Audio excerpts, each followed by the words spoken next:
Nessa reorganização do mercado mundial, qual o papel da China? A China mudou muito. A China era uma exportadora de mercadorias. A China já não é mais preponderantemente uma exportadora de mercadorias. Hoje ela é uma exportadora de capital e tecnologia. A China hoje disputa com os americanos, por exemplo, não espaços comerciais, mas hegemonia de capital financeiro. A China se transformou num investidor planetário de larga escala. E, portanto, a China passa a disputar com os Estados Unidos e com as outras potências capitalistas espaços onde seu capital irá se reproduzir. A China avança sobre a África, a China avança sobre a América Latina, a China avançou sobre os próprios Estados Unidos, o que provocou essa reação do nacionalismo americano ao redor do Trump. E a China, acima de tudo, deixa de ser uma fronteira barata para a reprodução do capital. Vamos nos recordar que a partir dos anos 80 e mais profundamente a partir dos anos 90, os grandes capitais dos países desenvolvidos encontravam na China um ambiente fantástico para produzir barato. Salários baixos, energia barata, disciplina do trabalho por conta das regras estabelecidas pelo governo chinês, e faziam da China uma enorme plataforma de exportação das multinacionais americanas, francesas e alemãs. A China, na medida em que se desenvolve, que muda seu perfil, também altera seus custos internos. Os salários chineses hoje, por exemplo, em média, são superiores aos mexicanos e brasileiros, coisa impensável há 20 anos atrás. Portanto, a China vai deixando de ser uma fronteira de reprodução satisfatória do capital, de reprodução lucrativa do capital, e as grandes corporações pouco a pouco vão saindo da China e elas precisam procurar novos territórios e novos mercados para poder repor a margem de lucro que vão perdendo com a mudança do perfil chinês. A China hoje compete em áreas antes impensáveis. Começou comprando o setor de microinformática da IBM, hoje a Lenovo era antigamente o setor de microinformática da IBM. Hoje, na indústria automobilística, nós vemos um avanço da indústria automobilística chinesa sobre vários mercados, incluindo o mercado brasileiro. Abre as páginas dos principais jornais do país, ou na internet, na televisão.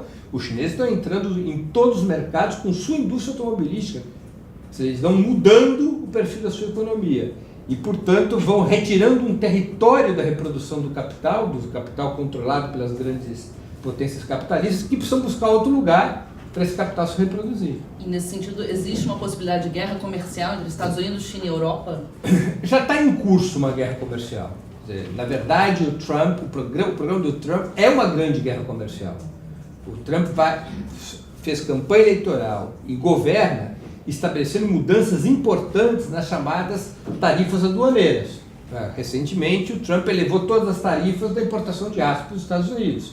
É um primeiro bloqueio em relação a um ramo de muito interesse da indústria chinesa. A China multiplicou muito a sua capacidade de produção de aço, é uma grande exportadora de aços e produtos derivados do aço, e produtos derivados do ferro.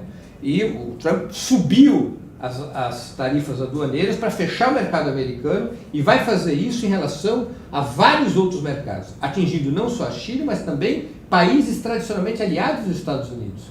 Eu não me surpreenderia se logo mais assistirmos tarifas aduaneiras pesadas em relação à indústria automobilística, por exemplo.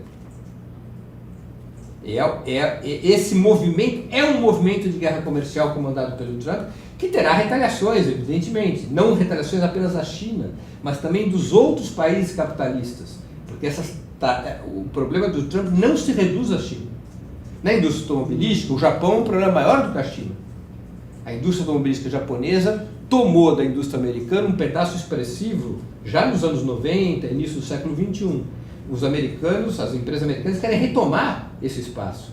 E as tarifas aduaneiras é um dos mecanismos possíveis. Não é o único, na medida em que as empresas japonesas, por exemplo, se internalizaram nos Estados Unidos, têm fábricas nos Estados Unidos, portanto, apenas as tarifas aduaneiras não são suficientes. Mas as tarifas aduaneiras, portanto, a guerra comercial, ela é fundamental para reorganizar as cadeias produtivas. Todos sabemos que, por exemplo, a Toyota nos Estados Unidos tem grandes plantas industriais, só que ela traz as autopeças de outros países, onde essas autopeças são produzidas mais baratas.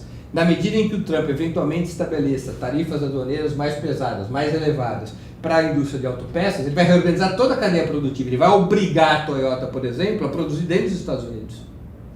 As medidas fiscais que o Trump adotou também vão no mesmo sentido. Ele alterou o ordenamento fiscal do país de tal maneira a dar benefícios fiscais a quem produz dentro dos Estados Unidos.